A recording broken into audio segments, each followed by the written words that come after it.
اب اگلا موضوع ہے ترتیب و تدوین کیسے کی. ان علینا جمعہ و قرآن، ہمارے ذمے ہے اس کو جمع بھی کرنا اور پڑھوانا. اور پڑھوانے میں ترتیب آ جائے گی لازم. لیکن یہ کہ ایک بات تو اس میں بالکل متفق علیہ ہے جس میں کسی شک و شبے کی گنجائش نہیں. قرآن کی ترتیب نزولی اور تھی، ترتیب مصحف اور. ترتیب مصحف میں سورہ فاتحہ کے بعد سورہ بقرہ ہے. سورہ بقرہ نازل ہوئی ہے مدنی دور میں جا کر. پھر سورہ آل عمران ہے وہ بھی مدنی ہے، سورہ نساء ہے وہ مدنی ہے، سورہ مائدہ ہے وہ مدنی. پھر آئی ہے سورہ انفال اور سورہ توبہ. یہ سورہ انفال تو مدنی نہیں، سورہ انعام اور سورہ اعراف یہ ہے کہ جو مکیات، یہ کہ بھی مکی دور کی بھی آخری زمانے کی ہے. ابتدائی جو مکی صورتیں وہ سب سے آخری حصے میں ہے. نزولی اور تھی، ترتیب مصحف اور. اس میں تو کسی شک و شبے کی گنجائش. لیکن ہمارے ہاں اہل تشیع نے اس چیز کو بہت اچھالا. ان میں سے بعض گروہ ایسے ہیں جن کا کہنا یہ ہے کہ اصل قرآن جو ہے وہ ترتیب نزولی کے مطابق تھا. یہ ترتیب تو عثمان نے کر دی رضی اللہ تعالی عنہ. حضرت علی کے پاس اصل قرآن جو ترتیب نزولی کے مطابق تھا موجود تھا، اور اب بھی ان کے خیال میں جو ان کے امام غائب جو ہیں چھپے ہوئے ہیں غار میں، تو ان کے پاس وہ نسخہ اصل حضرت علی والا موجود ہے، اور جب وہ ظاہر ہوں گے تو اصل قرآن لے کر آئیں گے. یہ سارے شیعوں کا قول نہیں ہے، لیکن یہ کہ ان میں بہت سے لوگ ہیں کہ جو ان باتوں کو مانتے ہیں. جہاں تک اس بات کا تعلق ہے کہ حضرت علی نے ترتیب نزولی پر کوئی مصحف جمع کیا ہو، اس میں کوئی اشکال نہیں، اس لیے کہ علمی طور پر یہ ایک بڑی عمدہ ایکسرسائز بنتی ہے. ایک زمانے میں میں بہت کوشش کرتا تھا ترتیب نزولی سے، اس لیے کہ ترتیب نزولی سے سیرت نبوی اخذ ہوتی. پہلے کیا نازل ہوا، پھر کیا نازل ہوا، پھر کیا نازل ہوا. در حقیقت اگر آپ ترتیب نزولی سے قرآن مرتب کر دیں تو وہ سیرت النبی بن جائے گی. تو اس کو سمجھنے کے لیے ایک زمانے میں نے بڑی محنت کی. لیکن ایک تو یہ کہ وہ یقین سے وہ باتیں ملتی نہیں ہیں، بعض روایات ہیں، لیکن یہ کہ پھر بھی آپ یقین سے نہیں کہہ سکتے. اکثر و بیشتر قرآن مجید میں لکھا بھی ہوتا ہے ترتیب کے موٹی موٹی چیزیں معلوم ہیں نزولی ترتیب کی، لیکن یہ ہے کہ یقین کسی بات نہیں. تو پہلی بات یہ ہے کہ ہمارے نزدیک، اہل سنت کے نزدیک، اصل جو حجت ہے دین میں وہ ترتیب مصحف ہے. یہی ترتیب جو اس وقت مصحف عثمان کی ہے رضی اللہ تعالی عنہ، یہی ترتیب ہے لوح محفوظ کی، یہی ترتیب ہے ام الکتاب میں، یہی ترتیب ہے کتاب مکنون. اب اس کے سمجھیے کہ اس کی تدوین کن مراحل میں ہوئی. سب سے پہلے اس کے جو مراحل ہے 3. خود نبی اکرم صلی اللہ علیہ وسلم کے زمانہ مبارک میں جمع اور ترتیب یہ ہو گئی، لیکن کتابی شکل میں نہیں، ما بین الدفتین نہیں. حضور نے لوگوں کو پڑھ کر سنایا، اس ترتیب سے سنایا جس ترتیب سے یہ مصحف میں اب موجود ہے. اور ہر رمضان میں حضرت جبرائیل دورہ کرتے تھے حضور کے ساتھ، جتنا کہ قرآن اس وقت تک نازل ہو چکا ہوتا تھا. اور آخری رمضان مبارک آپ کی حیات طیبہ کا جو تھا، اس میں 2 مرتبہ پورے قرآن کا دورہ ہوا. تو دورہ قرآن بغیر ترتیب کے تو نہیں ہو سکتا. تو یہ ترتیب حضور کی ہوئی ہے، توقیفی ہے، اور حضور ہی نہیں اللہ کی ہوئی ہے.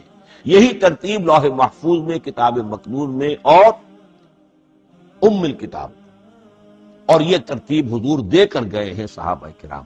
حفاظ تھے، کتنے حفاظ جو ہیں جنگ یمامہ میں شہید ہو گئے. تبھی تو خیال آیا کہ اس کو کتابی شکل میں بھی مرتب کیا جائے. لیکن کتابی شکل میں جسے کہتے ہیں 2 گتوں کے درمیان ایک کتاب مجلد، اس صورت میں جہاں تک میں تحقیق کر سکا ہوں اور جہاں تک ہمارے اکثر و بیشتر لوگوں کی رائے ہے، حضور کے زمانے میں یہ اس طریقے سے ما بین الدفتین، 2 گتوں کے مابین ایک کتاب کی شکل میں قرآن موجود نہیں تھا. لوگوں کے سینوں میں محفوظ تھا، جیسے محمد الرسول اللہ کے سینے میں محفوظ تھا. ان علینا جمعہ، وہ جمع حضور کے سینے میں کیا تھا. اسی طرح پھر صحابہ کرام بے شمار جو حفاظ تھے کہ سینوں میں محفوظ. دوسرا مرحلہ کب آیا؟ جب حضرت ابوبکر صدیق کے عہد خلافت میں جنگ یمامہ میں بہت سے حفاظ شہید ہوئے، اب ایک تشویش پیدا ہوئی، ایسا نہ ہو کہ قرآن ضائع ہو جائے، لہذا اسے کتابی شکل میں مرتب کر لینا چاہیے۔ اس کے لیے پھر بہت سے صحابہ نے حضرت ابوبکر کو اپروچ کیا کہ جتنے قراء ہیں، جتنے کاتبین وحی ہیں، ان سب کو آپ جمع کیجئے اور جمع کر کے اس قرآن مجید کو ایک کتاب کی شکل میں جمع کر لیں۔ حضرت ابوبکر شروع میں بہت ریلیکٹنٹ رہے، بہت ریلیکٹنٹ۔ ان کا ایک خاص مزاج تھا، اتباع رسول کا جذبہ انتہا تک۔ جو کام حضور نے نہیں کیا میں کیسے کروں؟ اگر تو یہ کام واقعی کرنے کا تھا تو حضور کرتے، میں کیسے کروں؟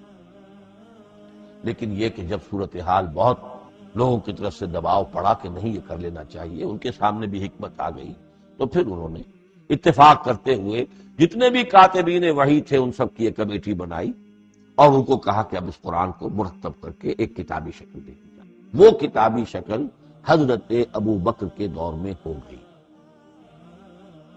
تیسرا مرحلہ کیا ہے؟ یہ کتابی شکل میں جب قرآن مجید آ گیا اور شروع میں یہ اجازت تھی کہ ہر قبیلے، ہر علاقے کے لوگ اپنے لہجے میں پڑھ لیں۔ اب پنجابی ہمارا مسلمان جو ہے وہ چاقو کو کاچو کہے گا، تو وہ لکھے ہوئے کو بھی چاقو کو کاچو پڑھ کے نکلے جائے۔ تو مختلف لہجوں میں ہونے سے وہ ان کا جو ہے قرآن مجید بدل رہا تھا، کوئی کسی طرح پڑھ رہا ہے، کوئی کس طرح پڑھ رہا ہے۔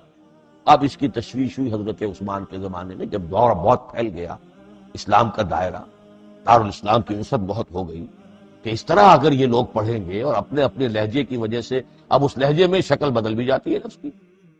کاچو کو کاف الف چے واو لکھنا شروع کر دیں گے پھر کہ کاچو سنا ہم نے، تو چاقو تو سنا ہی نہیں۔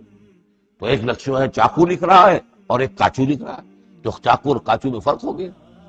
لہذا اس وقت پھر جو کام کیا گیا وہ یہ کہ ایک ہی رسم تحریر، رسم کتابت، رسم الخط میں قرآن مجید کے نسخے تیار کیے۔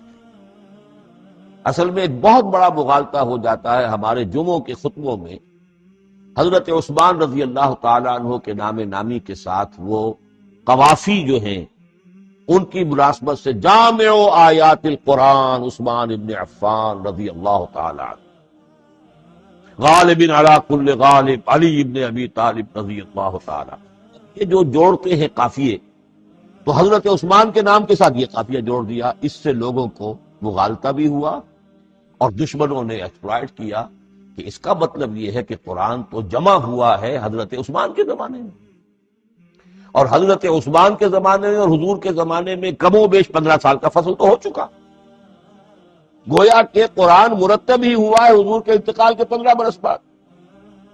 پھر حضرت عثمان کی شخصیت کو خاص طور پر جو سبائی فتنہ اٹھا تھا اس نے ایک ڈسپیوٹڈ پرسنالٹی بنا کے رکھ دیا ہے، نہیں معاذ اللہ، کوئی شک نہیں، لیکن یہ کہ ایک فتنہ اٹھا، فتنۃ الکبریٰ، اور حضرت عثمان رضی اللہ تعالیٰ عنہ کو انہوں نے بدنام کیا، لہذا اس کے نام سے اور بٹا لگ گیا، یہ مصحف عثمان ہے۔ یہ ہے اصل میں وہ حماقتیں کہ جو ہوئی ہیں ہم سے، یہ قافیے ملانے کی وجہ سے، حالانکہ حضرت عثمان کی شان جو ہے وہ در حقیقت جامع آیات القرآن نہیں ہے، جامع الامت علی رسم واحد، پوری امت کو ایک رسم الخط پر جمع کرنے والی شخصیت حضرت عثمان۔ مثلا اب دیکھیے مالک یوم الدین کس طرح لکھیں گے؟ میم لام اور کاف، میم الف اور لام اور کاف لکھیں گے آپ، یہ غلط ہو جائے۔ میم پر کھڑا زبر ہوگا اور اس کو مالک پڑھیں گے، میم پر اگر کھڑا زبر نہیں ہے، پڑا زبر ہے تو ملک پڑھیں گے، اور قراتوں میں یہ دونوں موجود ہے، ملک یوم الدین بھی ہے اور مالک یوم الدین بھی ہے۔ اگر آپ نے میم الف لکھ دیا ایک قرات نکل گئی، اب وہ اس میں آ ہی نہیں سکتی، وہ تو مالک ہی پڑھا جائے۔ یہ رسم الخط ہے جس پر کہ حضرت عثمان رضی اللہ تعالی عنہ نے پوری امت کو جمع کر دیا، اور اس کے نسخے تیار کرا کے، مختلف روایات میں آتا ہے 5 یا 7 نسخے تھے، ایک مدینہ منورہ میں رکھا اپنے پاس، اور اسی پر ان کے خون کے دھبے بھی ہیں، اور وہ نسخہ قرآن مجید کا اب استنبول کے اندر ہے۔ توپ کاپی کا جو عجائب خانہ ہے، عجائب گھر ہے، جس میں جہاں نوادرات کے ساتھ ساتھ حضور کے بھی کچھ تبرکات اور جمع ہیں، وہاں وہ نسخہ موجود ہے۔ اس میں انگلی جو کٹی تھی حضرت نائلہ جو ان کی اہلیہ تھی، جب وار کیا گیا ہے حضرت عثمان پر، قرآن پڑھ رہے تھے، انہوں نے روکا اپنے ہاتھ سے، تو ان کی انگلی کٹی اور اس کے خون کے قطرے جو ہیں وہ مصحف پر آئے۔ یہ وہ قرآن پھر انہوں نے ایک مکہ مکرمہ میں، ایک دمشق میں، ایک کوفے میں، ایک یمن، ایک بحرین، ایک بصرہ، مختلف جگہوں پر وہ آفیشل ورشن قرآن کا صرف رسم الخط اسکرپٹ کے اعتبار سے۔ لیکن اب پھر نوٹ کر لیجئے، قرآن مرتب ہو چکا، مدون ہو چکا دور نبوی میں، لیکن کتابی شکل میں نہیں، سینوں میں محفوظ۔ دور خلافت ابی بکر میں وہ کتابی شکل میں لایا گیا، اور اس کے لیے پھر بحث ہوئی کہ اب اس کا نام کیا رکھا جائے۔